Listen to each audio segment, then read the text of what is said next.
The conference room fell silent as the auditor's screen lit up with numbers that made grown executives sweat. 19,000, 38,000, 57,000. The clock kept ticking, and with each passing minute, another $3,000 evaporated into thin air. My manager's face drained of color as the chairman leaned forward, his knuckles white against the mahogany table. The auditor's fingers flew across the keyboard, running the diagnostic test everyone assumed was a mere formality. "Someone shut this down," the operations director hissed. My manager, Wallace Ford, jumped up from his seat. "I will handle this," Wallace blurted out. "Julian is my best systems architect. He will fix it in minutes." He pulled out his phone, moving to dial my extension. The IT director, a woman named Clara Jensen, who had been suspiciously quiet this whole meeting, cleared her throat. "Wallace, wait a moment." But he was not listening. The room watched him like spectators at a tennis match, heads turning between Wallace and the auditor's screen where the number crossed 76,000. "Where is he?" the chairman asked calmly. "Why is he not answering?" Wallace laughed a dismissive chuckle. "He is probably making another coffee," Wallace said. "These remote workers, you know how they are, working from home in their pajamas. That is why I have been pushing for everyone back in the office full-time. Welcome to the Payback Office channel, where karma kicks down doors with steel-toed boots and presents the bills." Stories like these remind us that respect is good business. Stick around, because what unfolds in that boardroom is something you will not want to miss. Hit that subscribe button to join us. Before Wallace's world completely imploded, you should know about the person he had just thrown under the bus. My name is Julian Vance. I am 48 years old, and I have been with Vanguard Data Solutions for 12 years, climbing from junior developer to lead systems architect. I managed a distributed database architecture that processed tens of millions of secure transactions every single month. The systems were robust, but incredibly intricate, requiring a delicate balance of automated failovers and precisely timed synchronization protocols. I had personally engineered the redundancy structures that kept our data secure across thousands of servers. 3 hours earlier, I had been in my home office working through the cascade failure analysis that the audit team had requested. That is when Wallace's face appeared on my screen via video call. "Julian, got a minute?" Wallace said. "Listen, I need you to come into the office today. The audit team is doing their walkthrough, and it looks bad that our lead architect is not here, Wallace. The audit documentation you needed is already in the shared drive," I explained calmly. "Yeah, about that," Wallace said. He leaned back in his chair, attempting to look casual. "The thing is, Julian, optics matter. When auditors see empty desks, they start asking questions about accountability, about whether people are actually working." My hands stilled on the keyboard. "I am finishing the cascade analysis," I told him. "The one you marked urgent, the centerpiece of our disaster recovery audit." "Right, but here is the truth," Wallace stated, using his condescending voice. "Anyone can type documents. What we need is presence. Leadership is about being seen. Leadership is about delivering results," I said, keeping my voice level. "I have delivered every project ahead of schedule for 3 years running. My team's retention rate is extremely high. Our systems have had 0 critical failures." He waved his hand dismissively. "Perception matters. You are at home right now. For all I know, you could be doing laundry." Something cold settled in my chest. "I am analyzing 300,000 lines of code for potential failure points. I have been at this since 5 o'clock this morning." Sure, Wallace said. "But can you prove that fact? When you are in the office, everyone can see you working." "Metrics are just numbers," he scoffed. "Look, I have been patient with this remote work arrangement, but I need you to understand that there is a limit to my flexibility. Wallace, I am happy to join via video call if the auditors have questions, but pulling me away from this analysis to sit in an office for optics actually puts the audit at risk." His face changed, growing dismissive. "You know what, Julian? I have been meaning to talk to you about your attitude. This resistance to basic professional expectations is becoming a pattern. Asking me to stop critical work to provide window dressing is not a reasonable request," I said. "It is a waste of company resources, and there it is," Wallace said, leaning forward. "That insubordination, I am your manager, and when I ask you to come to the office, you come to the office. It is not a negotiation. I am not being insubordinate, I replied firmly. I am trying to complete the work you assigned as urgent. What you are being is difficult, Wallace retorted. And honestly, I am tired of managing someone who thinks they are too special to follow basic directives. If you want to discuss my work performance, I am happy to schedule a proper meeting. But right now, I need to finish this analysis, I stated. You know what? Do not bother, Wallace sneered. I do not pay you to sit at home in your pajamas acting like you are too important to show up when needed. Wallace, we are done here, I concluded. The call abruptly disconnected. I sat there for a long moment, staring at my dual monitors, attempting to process what had just occurred. Wallace had been increasingly hostile about remote work over the past few months, constantly complaining about how hard it was to gauge employee productivity without seeing faces in cubicles. But this specific encounter felt entirely different. It felt deeply personal and completely irrational. I took a sip of my cold coffee and decided to ignore his petty outburst so I could focus on the task at hand. The disaster recovery audit was paramount, and the company's compliance certification hinged entirely on the successful demonstration of these cascade protocols. I turned back to my keyboard and attempted to access the main system server cluster to continue my analysis. A bright red banner flashed across my screen. Access denied. I blinked, assuming it was a temporary network timeout, and refreshed the connection. The same message appeared. I opened a new terminal window and tried to ping the backup portal via our secure shell connection. My virtual private network tunnel had been completely disabled. Even my company email client displayed a disconnected status icon. Wallace had terminated my access. He had not simply suspended it for a quick human resources review. He had completely terminated my credentials across every single platform, as though I were an active security threat who had just been fired for gross misconduct. My personal cell phone buzzed violently on my desk. It was a text message from Olivia Grant, one of my most brilliant senior engineers. Julian, did you just get locked out of the mainframe? Her message read, I am looking at the Active Directory logs and I am seeing your credentials listed as fully terminated. I picked up my phone and called her directly. Olivia answered on the first ring. Olivia, what exactly is showing on your end? I asked, attempting to keep the rising panic out of my voice. Full termination protocol, she replied, her voice hushed but tight with anxiety. Access revoked across all primary and secondary systems at exactly 10:47 in the morning. It is showing as initiated by Wallace with Clara Jensen providing the required secondary authorization override. What in the world happened, Julian? He wanted me to commute into the office specifically for the audit presentation, I explained. I told him I needed to stay home and finish the cascade failure analysis. He hung up on me and apparently decided to lock me out of the entire network as some kind of punishment. He locked you out, Olivia repeated, her voice going completely flat with disbelief. During an active third-party audit, while you are right in the middle of the disaster recovery analysis that is literally being tested by the external auditors today. Yes, I said. And Olivia, you know exactly what this means. That analysis is nowhere near finished.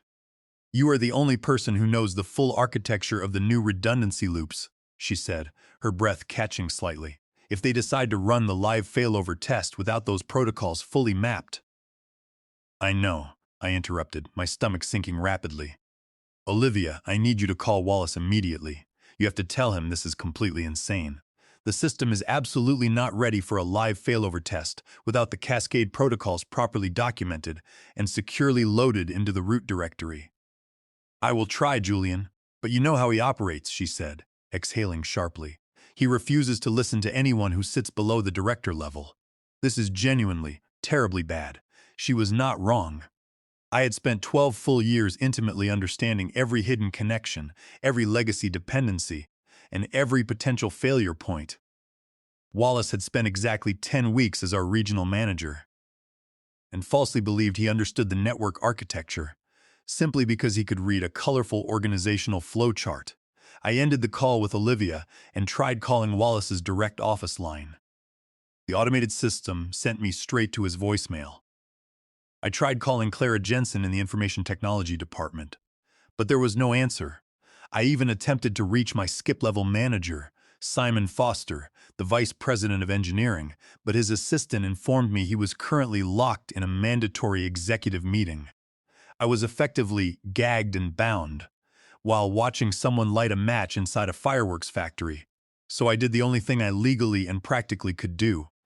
I opened my personal email account and drafted an urgent message to every single senior corporate leader I could think of, including the board of directors.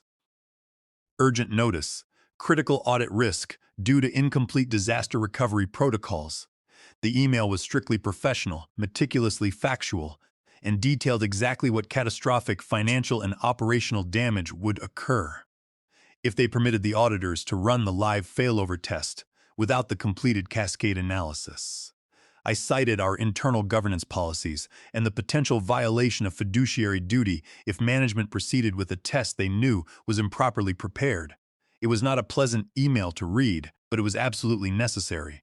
I hit send, placed my phone on the desk, and waited.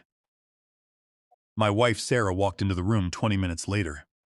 "I heard you raising your voice earlier," she said, setting down a steaming cup of green tea beside my keyboard. "Is everything all right with the audit?"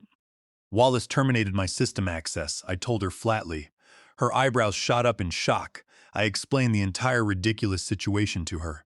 Sarah listened intently, her expression shifting rapidly from surprise to deep disbelief, and finally to simmering anger. "And he honestly believes this makes you look bad?" she asked incredulously. "This is going to blow up in his face so incredibly hard, Julian." "Maybe," I said, leaning back in my ergonomic chair. "Or maybe he manages to spin the narrative, claims I was being difficult and aggressively insubordinate, and I end up officially fired instead of just temporarily locked out." "With your flawless 12-year track record," she scoffed. "Not a chance. You are virtually bulletproof at that company." My personal cell phone rang sharply at 1:15 in the afternoon. The caller identification displayed an unknown local number. "This is Julian Vance." "Julian, this is Montgomery Reed. I am the chairman of the executive board." His voice was incredibly crisp, formal, and carried the unmistakable weight of a man who commanded billion-dollar decisions before breakfast. "I understand you recently dispatched an urgent email regarding the ongoing systems audit." "Yes, sir," I replied steadily. I wanted to ensure the senior leadership team was fully aware of the extreme risks before authorizing any live testing today. "Walk me through it," Montgomery commanded. So, I did. I explained the intricate cascade analysis, the fragile interdependencies within our automated failover systems, and the strict safety protocols that absolutely needed to be validated before any live disaster recovery test could be executed safely. I intentionally avoided deep technical jargon, keeping my explanation simple, clear, and laser-focused on the potential business impact. And this critical analysis remains incomplete because Wallace Ford terminated my system access this morning. After I declined his request to commute into the office, to sit in on the audit in person, I concluded. There was a long, heavy silence on the other end of the line. "Then, he intentionally terminated your access during an active high-stakes audit?" Montgomery asked, his tone dropping several degrees in temperature. "Yes, sir," I confirmed. "We do not have several days if the external audit team is planning to run live tests today," Montgomery said sharply. "They are planning to run them this afternoon." Another significant pause hung in the air. "Thank you for bringing this dire situation to my attention, Julian. I will handle it personally from here." The call abruptly ended. The audit team had formally proposed running a live failover test to practically demonstrate the company's disaster recovery capabilities. It was a highly aggressive move and absolutely not standard practice for a routine compliance review, but our company executives had been loudly bragging about our industry-leading technical resilience during recent quarterly investor calls. The auditors wanted to see if we could actually back up those bold claims with real operational performance. Wallace Ford, desperately trying to look decisive and firmly in control of his department, had immediately agreed to the proposal without a second thought. "Absolutely," Wallace declared confidently, his chest puffed out slightly. "Our back-end systems are rock solid. Run any stress test you want." Simon Foster, the vice president of engineering, had looked uncertain and shifted uncomfortably in his leather chair. "Wallace, should we not check with Julian first?" Simon asked cautiously. He would know if there are any pending protocol updates that need to be cleared before testing. Julian is not available today. Wallace cut him off sharply. He chose not to be here today. But do not worry. Our systems are meticulously documented. We do not need one singular person to babysit a routine automated test. That is exactly when the lead auditor, a detail-oriented professional named Sylvia Cole, pulled out her thick compliance framework binder. Excellent, Sylvia said, tapping her pen against the mahogany table. We will initiate a simulated regional data center failure, completely dropping the primary network offline to test the full automated failover to your secondary backup systems. Per your provided documentation, this transition should be absolutely seamless, resulting in less than 30 seconds of actual service interruption, and that is exactly when everything went completely sideways. The primary system successfully failed over correctly, performing exactly as I had originally designed them. But then, the dreaded cascade started. The secondary systems could not properly authenticate against the backup directory servers. Because the backup directory servers could not authenticate, they failed to synchronize with the core database clusters. Because the database clusters lost synchronization, they could not resolve their network routes because the domain name system failover had not fully propagated. Sylvia's testing software started calculating those accumulating costs in real time, projecting the numbers onto the large digital display for everyone in the conference room to witness. $19,000, $38,000, $57,000. The numbers kept climbing with terrifying speed. That is where we came in, with Wallace's face draining of all its confident color and the senior executive starting to visibly panic. "Shut it down," someone yelled from the back of the room. "We cannot shut it down," Clara said quietly, her voice trembling. "We are locked in the middle of a continuous failover sequence. Stopping it abruptly right now would permanently corrupt the live databases. We would irreversibly lose actual client data." The chairman of the board, Montgomery Reed, was staring at Wallace with an icy expression that could have frozen liquid nitrogen. "When he what?" Montgomery demanded. Clara swallowed hard, her eyes darting nervously toward Wallace. "When he terminated Julian's system access this morning." The executive boardroom went completely silent, except for the rhythmic ticking of the auditor's laptop, which had just crossed the $95,000 mark on the display screen. "You terminated your lead systems. Architect's network access during an active operational audit." Montgomery's voice could have cut through solid glass. "The very architect who is actively building the safety protocols that are currently failing because we do not have them available. He refused a direct order to commute to the office." Today, Wallace stammered, but his voice had completely lost all of its earlier arrogant confidence. He was being blatantly insubordinate to his manager. "He was doing his job," Clara interjected, apparently completely done with self-preservation at this point. "The exact job you specifically assigned to him as an urgent priority. The disaster recovery cascade analysis that we desperately needed for exactly this simulated scenario." Montgomery stood up slowly, towering over the conference table. "Get his access restored right now." "Sir, I do not think rewarding that kind of insubordination is appropriate," Wallace attempted to argue. "Mr. Ford," the chairman's voice dropped another 20 degrees.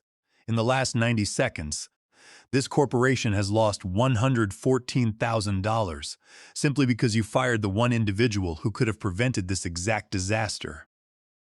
You will restore his access immediately, or you will be escorted from this building by security. Choose quickly because that number on the screen is still rapidly climbing towards ruin." Wallace pulled out his laptop with visibly shaking hands. But Clara was already shaking her head grimly. "Sir, it is not that simple. Full access restoration from a hard termination takes 72 hours due to our strict security protocols. It has to go through 3 separate approval levels. The financial damage number on the screen suddenly hit $228,000. Montgomery turned directly to Clara. "Can we manually override the wait time? Not without completely compromising every single federal security certification we hold, which would immediately fail the entire compliance audit in a completely different way," Clara explained, looking utterly miserable. "So, we cannot fix this," Montgomery stated. It was not a question, it was a devastating realization. Not with our current in-house team. No, sir, Clara admitted quietly. Julian is the only professional who knows the full architecture well enough to safely untangle a cascade failure this incredibly complex. And even if we miraculously granted him access right now, he would need to be deep inside the system architecture to implement any viable fixes. Suddenly, a loud phone ring shattered the tense silence in the room. Simon Foster, the vice president of engineering, grabbed his mobile device, glanced down at the illuminated screen, and stood up so fast his heavy leather chair rolled violently backward into the wall. "It is Julian," Simon announced loudly. Every single head in the conference room snapped toward him. "Put him on speakerphone immediately," Montgomery ordered. Simon fumbled frantically with the buttons, and a second later, my voice echoed throughout the silent executive boardroom. "Hello, Simon. I left you a voicemail earlier. What is going on at the office right now?" Simon glanced nervously at the chairman, who gave him a firm, decisive nod to proceed. "Julian, you are on speakerphone in the main executive board conference room," Simon said, his voice unusually tight. "We have got a massive situation here. The external audit team just ran a live failover test, and we are currently caught in the middle of a massive cascade failure. The primary systems are down, financial costs are mounting rapidly, and we cannot halt the sequence without risking permanent data corruption." I was quiet for a long moment, processing the sheer magnitude of the disaster. When I finally spoke again, my voice was completely different. It was calm, focused, and entirely clinical.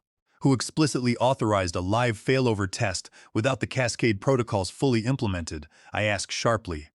Wallace opened his mouth to defend himself, but Montgomery spoke first, his voice slicing through the room. "That is not important right now, Julian. This is Montgomery Reed. Can you fix this disaster?" "Not without direct system access, sir," I replied steadily. "Wallace terminated my network credentials completely this morning." The chairman's eyes slid toward Wallace like a physical blade. "Yes, so I have been recently informed. Access restoration apparently takes 72 hours under normal procedures.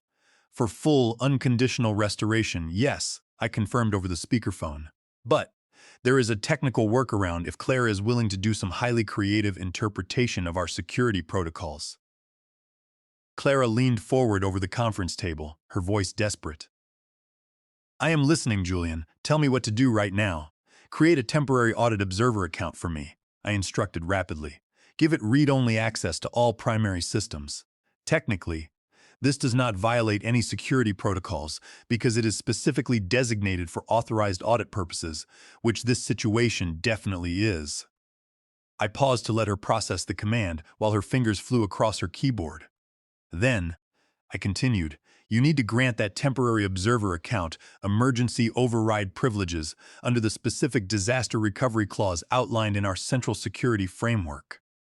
Section 12, paragraph B, if the auditors are checking, that maneuver legally grants me right access to all critical back-end systems during an actively declared crisis." "That is incredibly clever," Clara said slowly. "But Julian, even if I create this account for you right now, you are still sitting at home remotely. You cannot physically access the secondary backup systems to implement the necessary fixes." "I do not need to physically touch the servers," I assured her. "Everything can be executed remotely through the command line if I have the correct network access."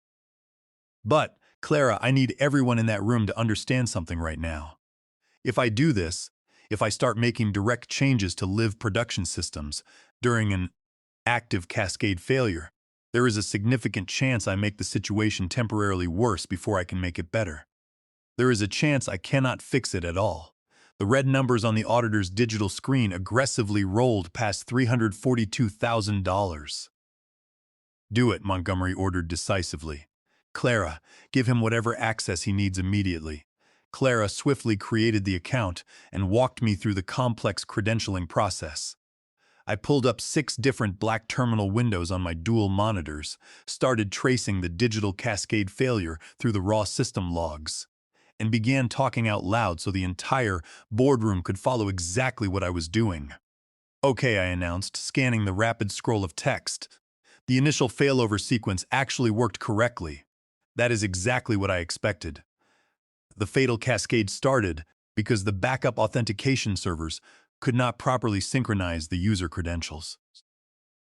They are desperately trying to pull data from the primary data center, which is simulated offline for the test, instead of looking at the secondary backup center. I need to manually redirect the synchronization path. My fingers flew across my mechanical keyboard, typing complex command structures from memory. Authentication synchronization path successfully redirected, I announced into the phone. But doing that has triggered a massive database deadlock. Because half the cluster currently thinks we are operating under normal conditions, and the other half thinks we are in a full disaster recovery scenario. I need to force the entire server cluster into uniform disaster recovery mode. I typed more commands, my eyes scanning the rapid outputs. The financial number on the auditor's screen had finally slowed its terrifying climb, but it was still steadily ticking upward. $418,000. $456,000.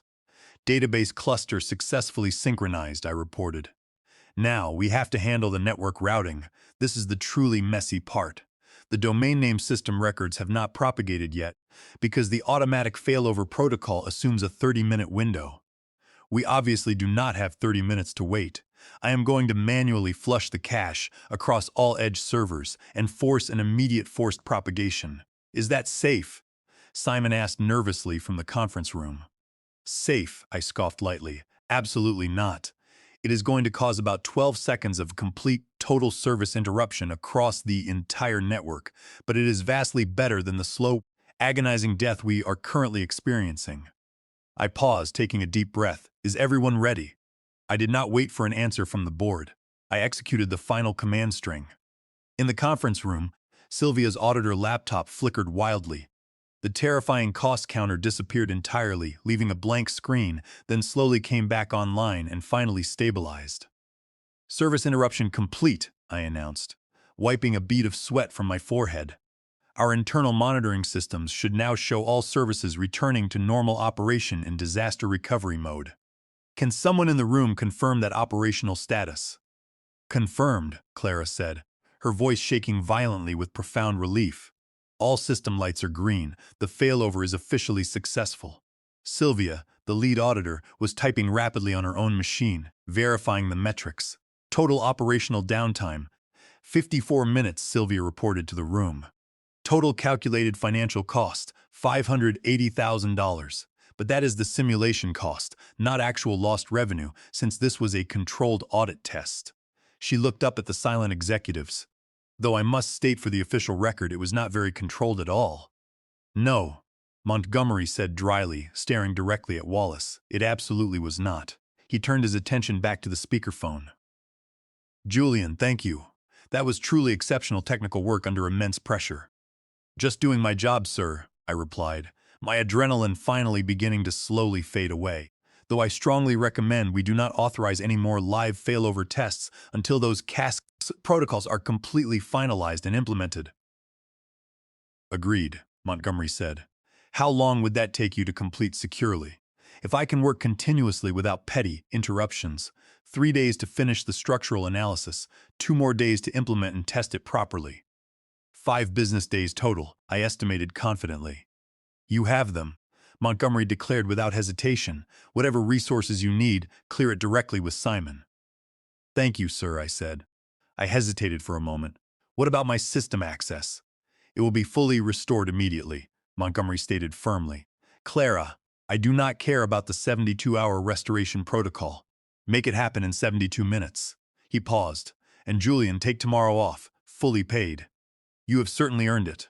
After I hung up the phone, I leaned back heavily in my chair, the residual adrenaline still coursing rapidly through my veins. The optics of remote work during an audit. Wallace tried again. The optics, Montgomery's voice could have etched solid steel. You completely terminated your lead architect's system access during an active, high-stakes audit solely because of optics.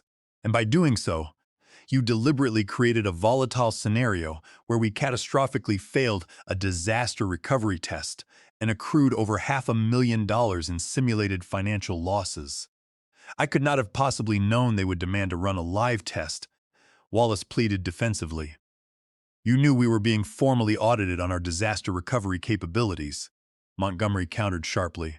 You knew Julian was the lead architect. You knew he was actively building the very protocols being tested.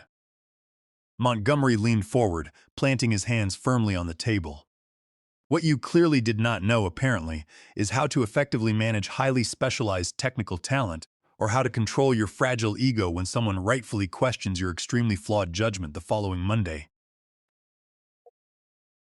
I drove into the corporate office for a scheduled meeting with Montgomery Reed. Wallace submitted his resignation that evening, and I continued to lead my team, proving that real work outshines mere optics.